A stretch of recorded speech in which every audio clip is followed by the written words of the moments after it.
Vic Romano had just sprayed $200 worth of Dom Carignan at Harlem's greatest musician like he was watering a lawn. The music stopped. 200 people froze. Bumpy Johnson's hand moved to his waistband, not for a gun, but for the razor. In that moment, everyone in the Savoy knew Vic Romano had signed his own death warrant. The Savoy Ballroom was the crown jewel of Harlem, not the whites-only cotton club where black performers entertained white audiences. The Savoy was different. It was integrated. Black and white danced on the same floor, shared the same air, existed in a rare bubble of equality that didn't exist anywhere else in America in 1935. The home of Happy Feet, a massive, block-long dance hall on Lenox Avenue between 140th and 141st Streets. 2 bandstands, a polished maple floor that could hold 4,000 dancers. Tonight, Duke Ellington's orchestra was making that floor shake. Bumpy Johnson wasn't there to dance. He stood against the back wall, watching, always watching. At 28 years old, Bumpy had already earned his reputation as Harlem's protector. Not through loudness or flash, but through calculated violence and unwavering principle. The neighborhood's numbers, rackets, its speakeasies, its performers, its hustlers all moved under Bumpy's protection, not because he demanded it, but because they chose it. He was dressed in his signature style, a charcoal 3-piece suit tailored to perfection, a white shirt, a black tie, patent leather shoes. Inside his waistband was a straight razor in a custom sheath 7 inches of Sheffield steel, combed to an edge that could split a hair. Beside him stood Stephanie St. Clair, the numbers queen, elegant in a crimson dress, and Unibird Bumpy's enforcer, a mountain of a man who had earned his reputation, breaking bones. At a table near the stage sat Vincent Vic, the Blade Romano, with 6 of his men, all Italian, all armed, all drunk. They had been making noise all night. Racist comments delivered just loud enough to be heard. Laughter at the black dancers. Crude remarks about the women. Bumpy had been watching them, waiting. Then Duke hit the climax of his song, fingers flying across the piano keys, the horns building, the crowd mesmerized. Vic Romano grabbed the champagne bottle.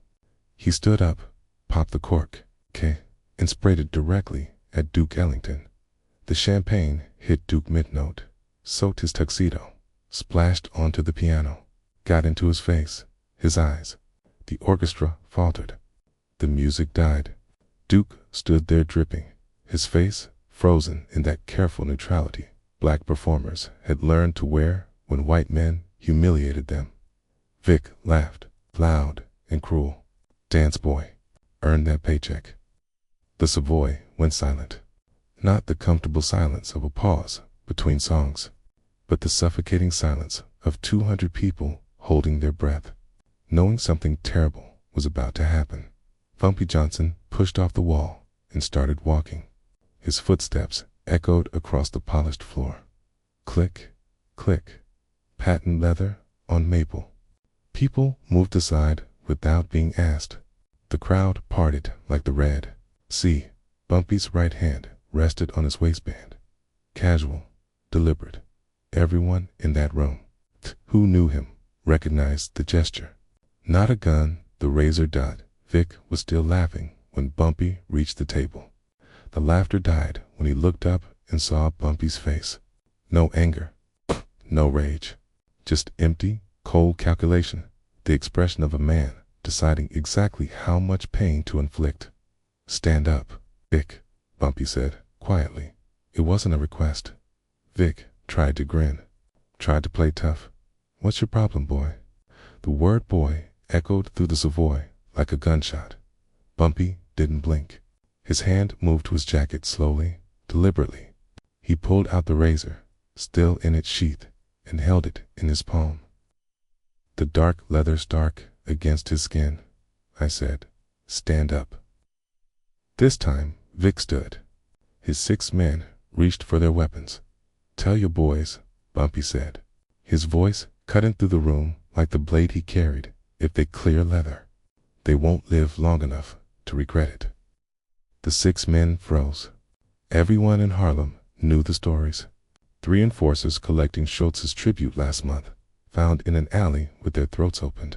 A numbers runner who betrayed Stephanie to the Italians, discovered with his tongue cut out. A dirty cop who took mob money to hassle Harlem businesses. Fished out of the East River with traitor carved into his chest.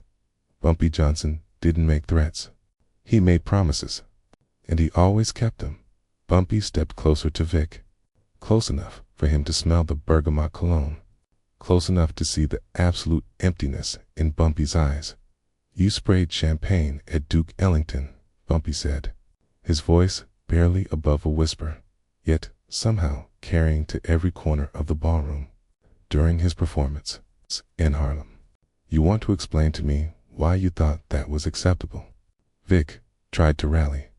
"Look, it was just a joke." "A joke?" Bumpy's thumb traced the edge of the razor sheath. "Let me tell you a joke, Vic. Last month, 3 of Schultz's boys walked into a Harlem barbershop thinking they could shake down the owner. You know what's funny? We're still finding pieces." The color drained from Vic's face. "See, that's what happens when people forget where they are." Bumpy pulled the razor from its sheath. The blade caught the light 7 inches of gleaming steel. "You're not in the Bronx. You're not in Little Italy. You're in Harlem. And in Harlem, we have rules." He held the razor up, letting everyone see it. "Rule number 1, you respect the people. Rule number 2, you respect the music." The blade glinted as he turned it slowly.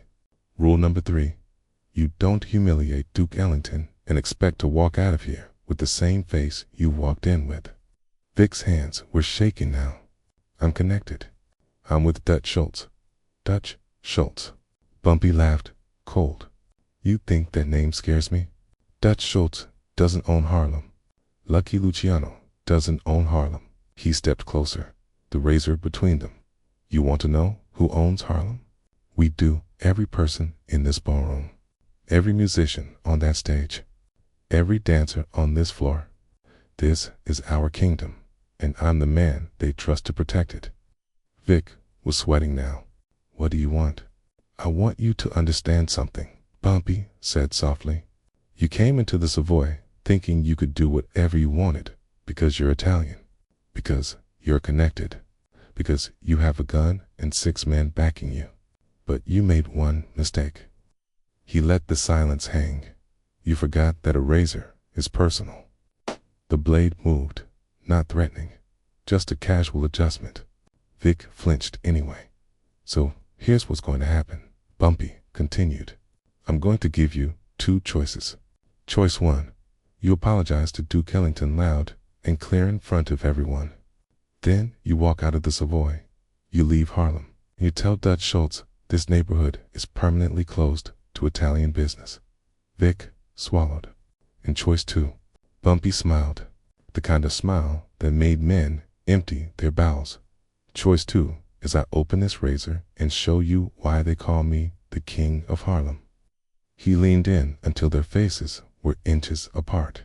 "And Vaikheim, really hoping you pick choice 2. The silence was absolute. 200 people watching, waiting. The only sound was Vic Romano's ragged breathing.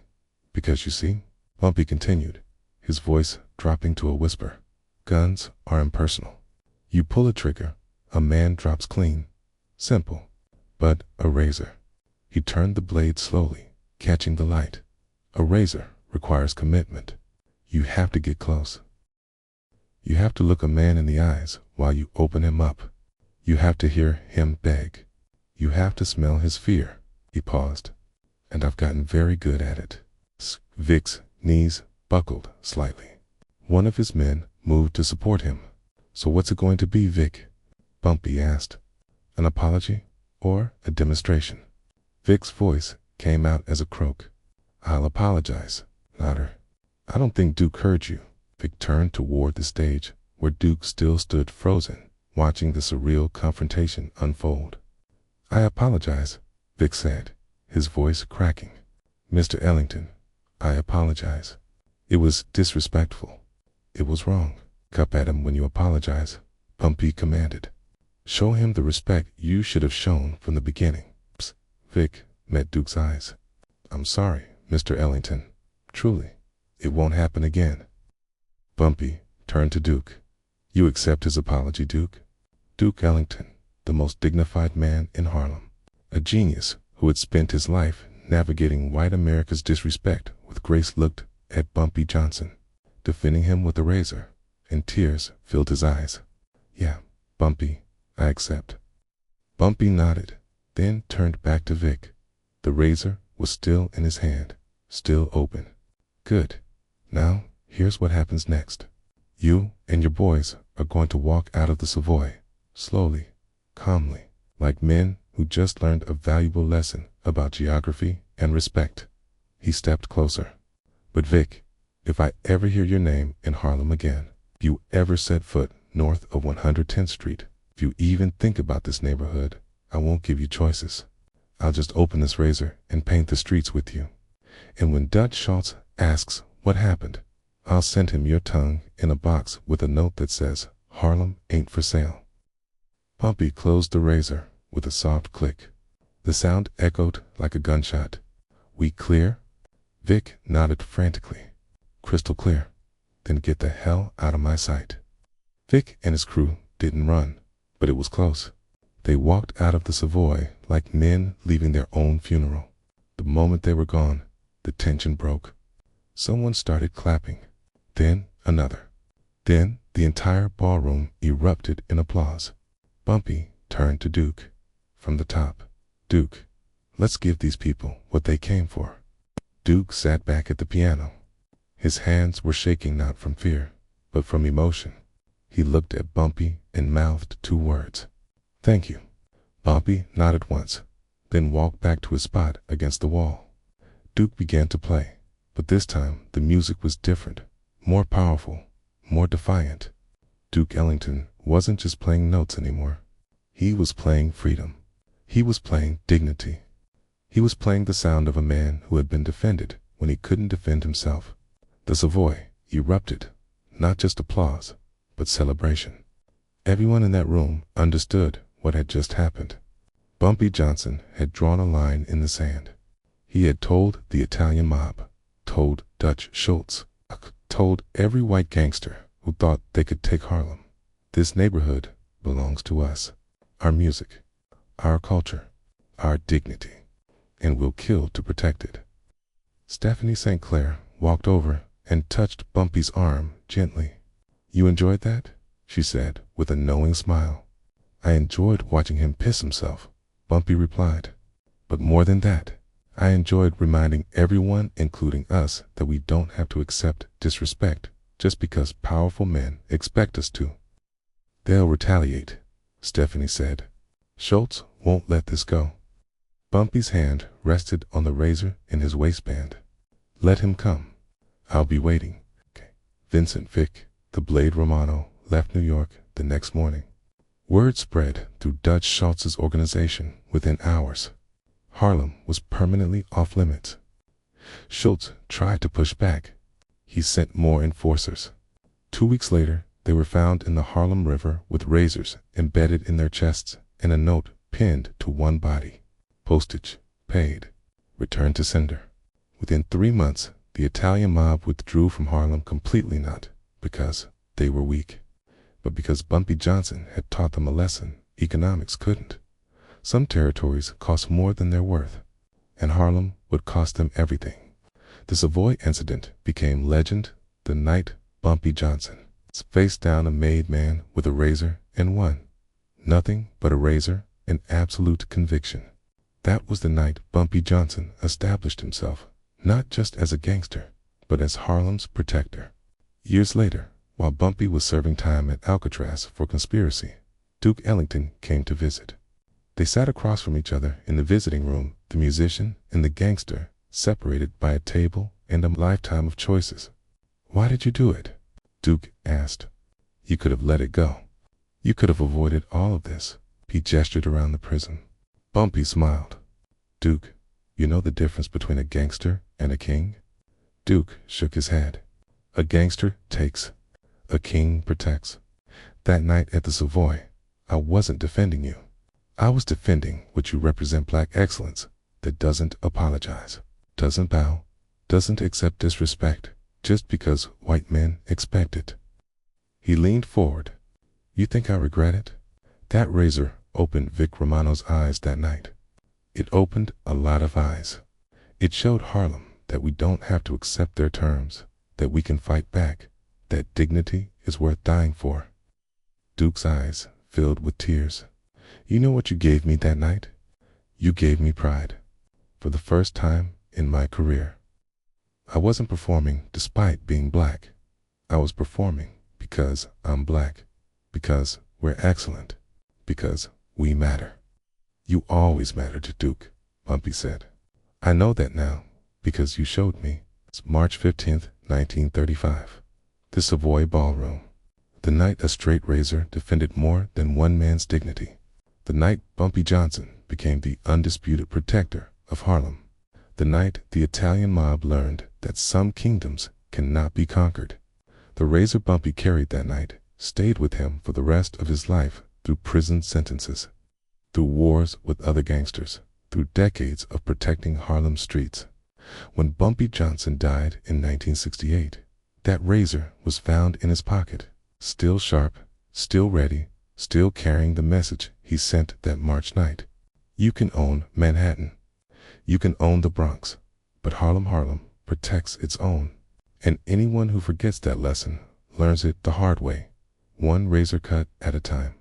If this story of courage, dignity, and street justice moved you, hit subscribe and smash like.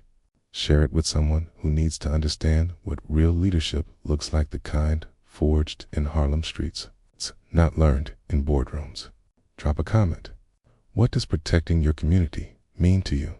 The godfather of Harlem stood up when everyone else stayed silent.